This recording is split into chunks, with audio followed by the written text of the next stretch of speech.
बिस्मिल्लाहिर्रहमानिर्रहीम। बस बस बस बस। इय्याका नअबुदु व इय्याका नस्तईन। मेरे हाफिजाबाद के नौजवानों, बुजुर्गों, मेरी बहनों, इस शानदार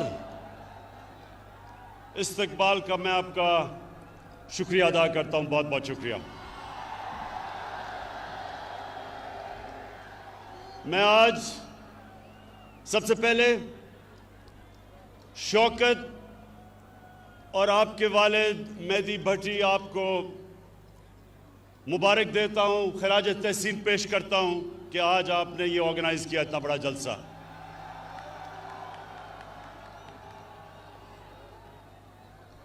आज हमने हाफिजाबाद यूनिवर्सिटी और 400 बेड का डिस्ट्रिक्ट हॉस्पिटल बनाने का फैसला किया।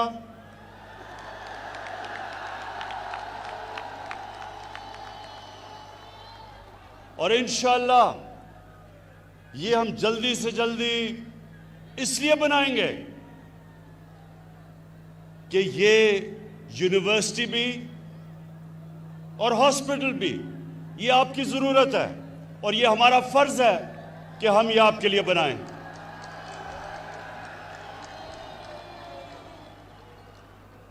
उससे ज़्यादा हाफिजाबाद, उससे ज़्यादा मुझे इस चीज़ की खुशी है कि पंजाब गवर्नमेंट ने फैसला किया कि 2020 तक, इस साल तक 50% पंजाब को हेल्थ कार्ड, हेल्थ इंश्योरेंस दी जाएगी और अगले साल 2021 में सारे पंजाब के लोगों को हेल्थ इंश्योरेंस, हेल्थ इंसाफ कार्ड मिलेगा। अब मैं आपको समझाना चाहता हूं कि हेल्थ कार्ड है क्या। ये मेरी बहनें आप खास तौर पे सुने। एक घर में सफेद पोश घर, तनख्वाहदार लोगों का घर, मजदूर का घर, अगर बीमारी होती है वालिदैन को, बच्चों को, तो ये जो हेल्थ कार्ड है ये एक खानदान में 10 लाख रुपए तक कहीं भी इलाज करवा सकेंगे। सरकारी अस्पतालों में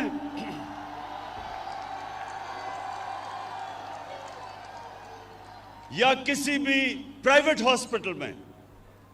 ये पहली दफा पाकिस्तान की 73 साला तारीख में एक आम आदमी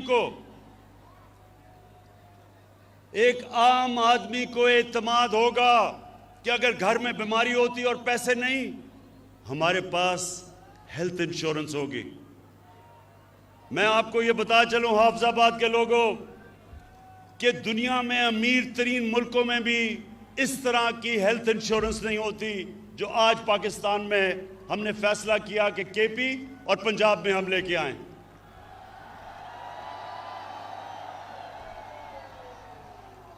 इससे क्या होगा? इससे होगा क्या? इससे यह होगा कि हाफिजाबाद जैसे इलाकों के अंदर, हाफिजाबाद जैसे इलाकों में प्राइवेट हॉस्पिटल बनेंगे। और प्राइवेट हॉस्पिटल इसलिए बनेंगे कि हेल्थ कार्ड की वजह से हर कोई इलाज करवा सकेगा। अभी सिर्फ देहातों में सिर्फ सरकारी अस्पताल हैं क्योंकि लोगों के पास पैसा नहीं। बड़े शहरों में प्राइवेट हॉस्पिटल है। इंशाअल्लाह अस्पतालों का सारे पाकिस्तान में, अभी तो खैर पंजाब में और पख्तूनख्वा में एक अस्पतालों का जाल पिच जाएगा ये हेल्थ कार्ड की वजह से। दूसरी चीज जो चीफ मिनिस्टर पंजाब ने बात की, जो उस्मान बुज़दार ने बात की कि पनाहगाह, हमने पाकिस्तान में पहली दफा शहरों के अंदर पनाहगाह बनाई। किसके लिए? मजदूर आता है काम करने के लिए, पनाहगाह में वो ठहरता है, उसके पैसे बच जाते हैं, किराया बच जाता है, खाना मिलता है, खाने के पैसे बचते हैं और वो सारा पैसा अपने बीवी बच्चों को भेजता है। ये पहली दफा पाकिस्तान के अंदर पनाहगाह बनी है और मुझे खुशी ये है कि ये हमारा जो सफ़र है पाकिस्तान को फलाई रियासत बनाने का, वो शुरू हो चुका है। हम इंशाअल्लाह जो अगला काम करने जा रहे हैं, जो नया पाकिस्तान हाउसिंग का मतलब क्या कि आज तक अगर आपके पास पैसा है तो आप घर बना सकते हैं, अगर पैसा नहीं है तो किराए के घर में ठहरना पड़ता था। अब नए पाकिस्तान हाउसिंग का जो हमारा स्कीम है, और 2 साल हमें लगे, एक अदालतों में केस था फोरक्लोजर लॉ का, वो जीतने में। अब ये होगा कि बैंकों से 5% सूद के ऊपर हम पैसे लेंगे और वो एक 5 मरले के घर कोई भी बना सकता है 5% सूद पे, और लंबी किस्तें, यानी कि जो आप किराए के ऊपर जो आप किराया देते हैं वो आप किस्तें देंगे और घर आपका अपना हो जाएगा, अपने घर पे छत हो जाएगी। ये 73 साल तारीख में इंशाल्लाह पहली दफा, बड़े लोगों ने रोटी कपड़ा और मकान की बात की, ये पहली दफा इंशाल्लाह लोगों को मकान मिलेगा। उसके बाद नौजवानों, एक तालीम का निसाब, ये भी 73 साल में पहली दफा हमारी हुकूमत कर रही है कि सारे पाकिस्तान में एक निसाब हो। ये ना हो कि उर्दू मीडियम, इंग्लिश मीडियम, दीनी मदरसे, एक निसाब हो ताकि गरीब घरों से भी बच्चे ऊपर आ सकें, डॉक्टर बन सकें, इंजीनियर बन सकें। जब 2013 में तहरीक इंसाफ की हुकूमत आई पख्तूनख्वा में, तो 3 साल तक हम सुनते रहे कि जी किधर है नया पख्तूनख्वा। 3 साल हमें सुनना पड़ा कि किधर है नया पख्तूनख्वा। जब इलेक्शन हुआ, और पख्तूनख्वा की एक तारीख है कि वो एक जमात को दूसरी दफा बारी नहीं देते, लेकिन तहरीक इंसाफ जब इलेक्शन हुआ तो पहले से ज्यादा वोट मिली, 2/3 अक्सरियत मिली पख्तूनख्वा में 2018 में। क्यों मिली? इसलिए कि हमारे दौर में गुर्बत पख्तूनख्वा में 27% से गिर के 18% पे आ गई। 9% गुर्बत कम हुई उस सूबे में जिधर वॉर ऑन टेरर, वो जंग की वजह से तबाही थी। वो सूबा जिधर सरमायाकार बिजनेसमैन छोड़ छोड़ के इस्लामाबाद आ रहे थे, जिधर पैसे वाले लोग सूबे से बाहर जा रहे थे, फैक्ट्रियां बंद हो रही थी, उस सूबे में 9% गुर्बत कम हुई, 27% से 18% पे। इसलिए लोगों ने वोट दी। और इंशाअल्लाह यही इंशाअल्लाह मेरा ख्वाब है पाकिस्तान के लिए कि हम अपने मुल्क में गुर्बत कम करें, सारी पॉलिसी बनाएं निचले तबके को ऊपर लाने के लिए। जिस तरह का हेल्थ कार्ड है, जिस तरह का तालीमी निज़ाम है, जिस तरह का अस्पतालों का निज़ाम है, जैसे जैसे नीचे से लोग ऊपर आएंगे और जैसे जैसे पाकिस्तान एक फलाई रियासत बनेगी, इंशाअल्लाह यही कौम एक अजीम कौम बनने जा रही है। और दूसरी चीज, हाफिजाबाद के लोगों, अब ये जरा गौर से सुनो। इस वक्त जो पाकिस्तान में दूसरा हमें काम करना है और कर रहे हैं, वो है कानून की बालादस्ती कायम करना। ये क्यों जरूरी है? ये हमारे नबी सल्लल्लाहु अलैहि वसल्लम ने मदीना की रियासत जब बनाई तो उन्होंने कहा कि बड़ी कौमें तबाह हुई तुम्हारे से पहले जिधर एक कानून अमीर के लिए और दूसरा गरीब के लिए था, ये गौर से सुने, जिधर ताकतवर के लिए एक कानून और कमजोर के लिए दूसरा, उस कौम में कानून की बालादस्ती नहीं आती। जब भी एक कौम आगे बढ़ती है तो कानून की बालादस्ती आती है। कानून के सामने सब एक बराबर। इस वक्त हमारे मुल्क में ये जो सर्कस लगाई हुई है, ये जो सर्कस लगी हुई है, ये वो लोग हैं 30 साल से इन्होंने इस मुल्क को लूटा। ये अमीर तरीन हो गए और कौम को कर्जों में डुबा दिया। इनके लिए एक और कानून था, आम चोर जो भैंस चोरी करता था या जो मोटरसाइकिल चोरी करता था, उसके लिए एक और कानून था। और ये जो अरबों रुपया चोरी करके मुल्क का बाहर लेके जा रहे थे, इनको पाकिस्तान का इंसाफ का निजाम नहीं पकड़ता था। अब इनको मुश्किल पड़ गई है। पहली दफा जो केसेस नैब के अंदर इनके दौर में बने हुए थे, हमने नहीं केसेस बनाए, ये इनके दौर के केसेस थे। वो अपने दौर में तो ये एक दूसरे को पूछते नहीं थे। हमारे दौर में हमने नैब को आज़ाद छोड़ दिया है। इनके दौर में नैब इनकी गुलाम थी, हमारे दौर में आज़ाद है। अब ये सारी ब्लैकमेल इसलिए मुझे कर रहे हैं कि ये चाहते हैं कि मैं किसी तरह नैब को ख़त्म कर दूं ताकि इनकी चोरी बच जाए। हाफिजाबाद के लोगों, पहले मुझे बताओ, क्या मैं इनको छोड़ दूं?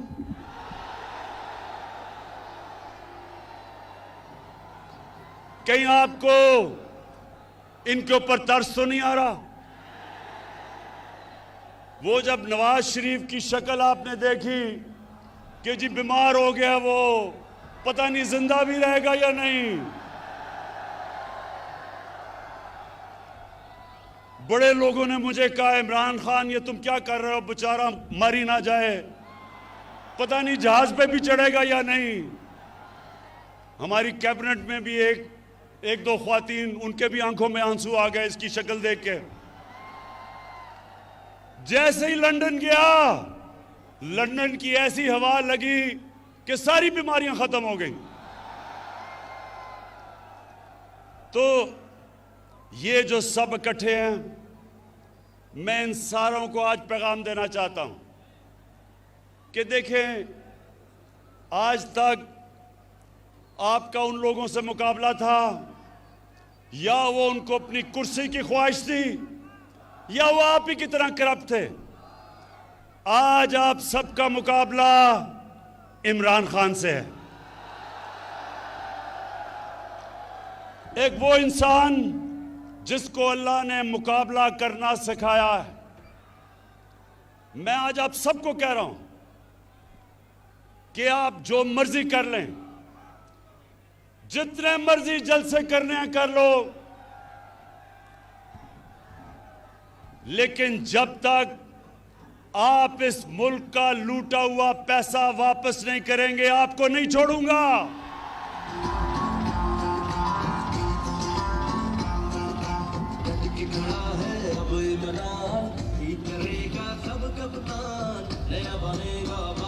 बस। अच्छा, इन्होंने पहले पूरी कोशिश की कि माशियत के ऊपर कहा जी माशियत खराब हो गई, इसको निकाल दो। फिर कहे जी महंगाई हो गई। इनके पिछले 10 साल में देखें कितनी दफा महंगाई आज से बहुत ज्यादा थी। फिर कहा जी कि वो कोरोना के अंदर इमरान को नहीं समझ कि वो जिस तरह नरेंद्र मोदी ने बंद किया था अपना मुल्क, इमरान खान को भी करना चाहिए। अल्लाह अल हक है, अल्लाह का शुक्र अदा करता हूं, उसने हमने कोरोना से भी बचा दिया। फिर इन्होंने एक फैटफ एक ऐसी चीज है जिसमें पाकिस्तान को इनकी वजह से ग्रे लिस्ट में डाला हुआ है। अगर पाकिस्तान ब्लैक लिस्ट हो जाता है तो हमारे ऊपर सैंक्शंस लग जाती हैं, हमारी माशियत बैठ जाती है। तो इन्होंने सोचा कि अब तो इसको ब्लैकमेल कर लेंगे कि पहले नैब को ख़त्म करो और फिर हमें फैटफ साइन करेंगे। इन्होंने मुझे नैब में 38 शिक्के हैं नैब की, उसमें से कहा 34 शिक्कों को इस तरह कर दो कि नैब ही ख़त्म हो जाए ताकि इनकी चोरी बच जाए। जब मैं नहीं माना तो इन्होंने क्या किया कि इन्होंने अदलियों पे भी हमला किया। 3 चीफ जस्टिस बैठे हुए थे जिनके खिलाफ इन्होंने बातें शुरू कर दी कि जी नवाज शरीफ ने कहा फैसला ही गलत था। 3 चीफ जस्टिस थे, अदलियों का भी अटैक किया और फिर पाकिस्तान के आर्मी चीफ और ISI चीफ को अटैक किया। आर्मी चीफ और ISI चीफ को अटैक करने का मतलब फौज को अटैक करना। यहां मेहदी भट्टी बैठे हैं, इनका बेटा बलूचिस्तान में शहीद हुआ। इस तरह के कितने हमारे फौजी शहीद हुए हैं हमें हमारी हिफाजत करते हुए। लेकिन वो आदमी बाहर लंदन में बैठ के यहां हमारी फौज के खिलाफ साजिश कैसे कि जब अब कहते हैं कि मैं आर्मी का चीफ और जो ISI का चीफ है उसको फौज बदल दे, तो क्या फौज कोई एक जमहूरी इदारा है? क्या उन्होंने नो कॉन्फिडेंस मोशन पास करना है? वो ये कह रहा है कि फौज के अंदर बगावत की जाए, वो ये कह रहा है कि फौज कू करे, यानी कि हमारी फौज तबाह हो। अपनी चोरी बचाने के लिए नवाज शरीफ तुम इधर तक पहुंच गए हो कि हिंदुस्तान की जुबान बोल रहे हो अपनी फौज के खिलाफ। इससे मेरा अज़म और मजबूत है कि तुम्हारी तरह के लोग, तुम्हारी तरह के मीर जाफर, मीर सादिक और मीर याद सादिक, इनको इंशाअल्लाह जब तक हम इनको कानून के नीचे नहीं लेके आएंगे और इनका पैसा नहीं निकालेंगे, इंशाअल्लाह मैं इनको नहीं छोड़ूंगा।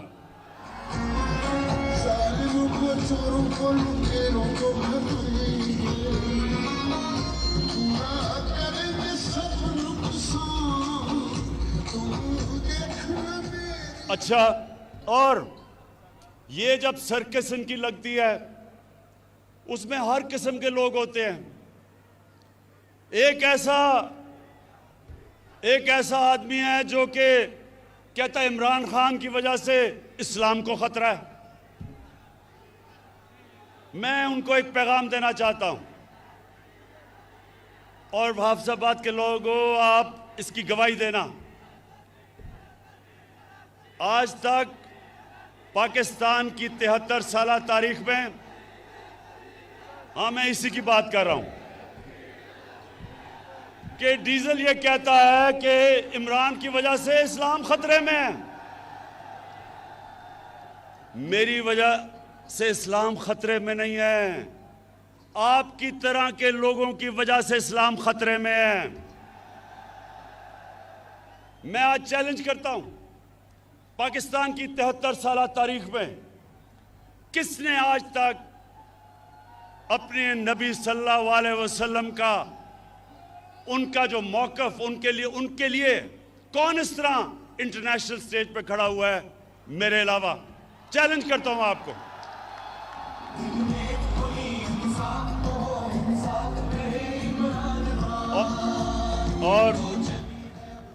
और ये मैं आपको बता दूं, ये किसी वोट के लिए मैंने नहीं किया, ये मेरा ईमान का हिस्सा है।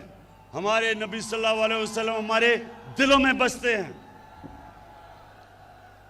आखिर में ये सारे जो सर्कस लगाई हुई है, ये कहते हैं कि इलेक्शन में धांधली हुई, ये सारे कहते हैं कि इलेक्शन में धांधली हुई। मैं इनसे सबसे पहले सवाल पूछता हूं कि अगर इलेक्शन में धांधली हुई तो मैंने तो आपको कहा था कि जिधर भी धांधली हुई हम तैयार हैं इलेक्शन खोलने के लिए। क्यों नहीं आ पाए? मैं आपको बताता हूं क्यों नहीं आए। 2013 में 137 पिटिशंस थी जिन्होंने कहा कि इलेक्शन में धांधली हुई नेशनल असेंबली में। 2018 में 137 की बजाय 90 थी, 50% कम पिटिशन थी। और नून लीग की सिर्फ 11 पिटिशंस थी पंजाब के अंदर और तहरीक इंसाफ की 14 थी। तो सवाल ये मैं पूछता हूं कि अगर धांधली हुई थी तो किधर हैं आपकी पिटिशंस? क्यों नहीं आपने कहा कि धांधली हुई? इलेक्शन कमिश्नर आपका, केयर टेकर आपकी, आपने सिलेक्ट किया था केयर टेकर इलेक्शन कमीशन, तो धांधली किसने की फिर? और जब मैंने आपको कहा था हम खोलने के लिए तैयार हैं, क्यों नहीं खोला? नौजवानों, एक मेरी बात सुन लें। जब मैं क्रिकेट खेलता था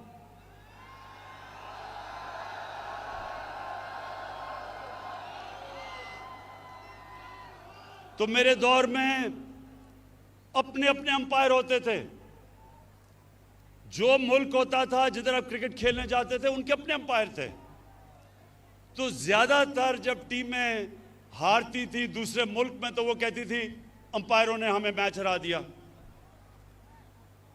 तो मैं वो क्रिकेट की तारीख का 150 साल तारीख में वो पहला कप्तान था जिसने कहा कि न्यूट्रल अंपायर आने चाहिए, यानी कि अपने अंपायर नहीं होने चाहिए, दूसरे मुल्क से अंपायर मंगवाओ ताकि वो न्यूट्रल हो। और आप अगर दुनिया की क्रिकेट की तारीख उठा के देखें तो पहला कप्तान था जिसने अपने मुल्क में दुनिया की सबसे ताकतवर टीम वेस्ट इंडीज के साथ न्यूट्रल अंपायर मंगा के मैच खेला। और फिर दूसरी टीम जो मंगवाई न्यूट्रल अंपायर से, हिंदुस्तान से जब हमारा मैच होता था ना पाकिस्तान उधर जीतता था क्योंकि जब टीम हारने लगती थी उनके अंपायर आ जाते थे, ना हिंदुस्तान यहां जीतता था और कई दफा हमारे अंपायर भी हमारी मदद करते थे। तो मैं पहला कप्तान था जिसने हिंदुस्तान में जाके हिंदुस्तान के अंपायरों के होते हुए हराया हिंदुस्तान को। और फिर बस और फिर जब हिंदुस्तान पाकिस्तान आई तो हमने न्यूट्रल अंपायर से उनके साथ मैच खेला और हमारी वजह से आज दुनिया की क्रिकेट में न्यूट्रल अंपायर हैं। जो हारता है वो हार मान जाता है, वो कहता है क्योंकि अंपायर अब न्यूट्रल है। आज मैं आपके सामने वादा करता हूं अपनी कौम से, ये मेरी हुकूमत है जो पहली दफा पाकिस्तान में एक ऐसे इलेक्शन करवाएगी कि जो हारेगा वो भी मानेगा कि इलेक्शन साफ और शफाफ हुआ है। इसके लिए हम कई चीजें कर रहे हैं। हम इलेक्ट्रॉनिक वोटिंग कर रहे हैं। हम एक इलेक्ट्रॉनिक वोटिंग यानी टेक्नोलॉजी का फायदा उठाएंगे। हम इसके ऊपर पूरा काम कर रहे हैं। हम इंशाल्लाह सारे वो कदम उठाएंगे कि ऐसा इलेक्शन होगा जो सिर्फ पाकिस्तान में एक दफा हुआ था 1970 में, जब सब ने कहा कि साफ और शफाफ इलेक्शन है। उसके अलावा सारे इलेक्शनों में जो हारता था वो कहता था कि इलेक्शन में धांधली हुई। ये जो अब इलेक्शन होगा, हम इलेक्शन रिफॉर्म्स कर रहे हैं, टेक्नोलॉजी लेके आ रहे हैं। जो जो चीज़ें हमने पूरा स्टडी किया कि कैसे साफ होगा, सारी इस्लाहत कर रहे हैं। और इंशाअल्लाह जिस तरह क्रिकेट की दुनिया में मैं पहला कप्तान था जो न्यूट्रल अंपायर लेके आया, आज इंशाअल्लाह पाकिस्तान भी याद रखेगा कि वो हुकूमत आई जिसने पहली दफ़ा पावर में होते हुए साफ और साफ इलेक्शन करवा के भरपूर तरीके से इलेक्शन जीता। मैं